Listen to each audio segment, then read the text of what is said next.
Video में आपका स्वागत है। आज के वीडियो में हम आपको बैंक के बारे में बताने वाले हैं। तो दोस्तों चलिए हम स्टार्ट करते हैं। तो दोस्तों बैंक को हिंदी में क्या कहते हैं? तो दोस्तों ये सवाल सुनकर घूम गया ना सिर, नहीं पता तो जान लीजिए। तो दोस्तों बैंक में किसी न किसी काम से आए दिन हमें बैंक जाना ही पड़ता है। भले किसी व्यक्ति की आय कम हो या ज्यादा, वह अपनी जमा पूंजी को बैंक में रखता है क्योंकि वही पैसा सबसे ज्यादा सुरक्षित है। तो दोस्तों बैंक का फुल फॉर्म क्या है? तो दोस्तों मैं आपको इसके आगे बताने वाली हूँ। लोग अपने खून पसीने की कमाई बैंक में जमा करते हैं। ऐसा इसलिए करते हैं कि बुरे वक्त में यह पैसा काम आएगा।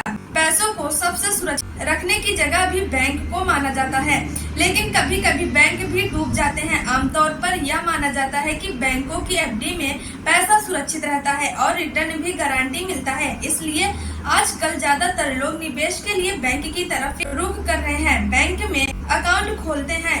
यह आपको पासबुक, चेकबुक, एटीएम की सुविधा देता है, जिससे कैश लेन देन करते हैं। यानी सीधा सा मतलब है कि बैंक किसी न किसी तरह हर किसी के जीवन से जुड़ा है। तो फिर बताइए बैंक को हिंदी में क्या कहते हैं? तो दोस्तों घूम गया ना सिर।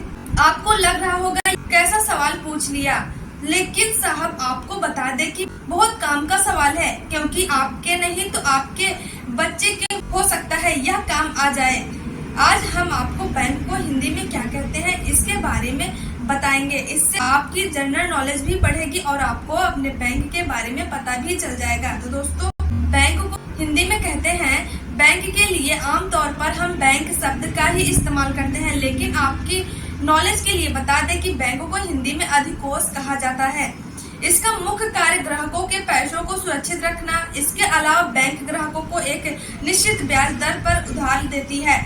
इसके साथ ही बैंक ग्राहकों के कीमती सामान का ध्यान रखने के लिए उसे लॉकर की सुविधा भी उपलब्ध कराती है, और ये बैंक सेफ्टी के लिहाज से नंबर 1 है।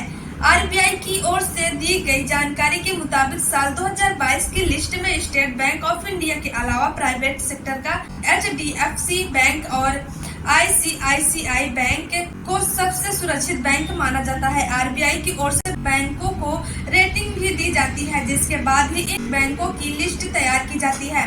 फिलहाल अभी तक इस लिस्ट में 3 बैंकों के नाम शामिल हैं। दोस्तों जान लीजिए चेक को हिंदी में क्या कहते हैं। तो दोस्तों इसका मतलब है चेक इतना कॉमन इस्तेमाल होने वाली चीज है, लेकिन आपने कभी सोचा है कि चेक को हिंदी में क्या कहते हैं? अक्सर ऐसे सवाल प्रतियोगी परीक्षाओं में पूछे जाते हैं, लेकिन कुछ जानकारियां ऐसी होती हैं जो हमारी जिंदगी से जुड़ी होती है, इसलिए इनके बारे में पता होना बेहद जरूरी है। बता दें कि चेक को हिंदी में धनादेश कहते हैं।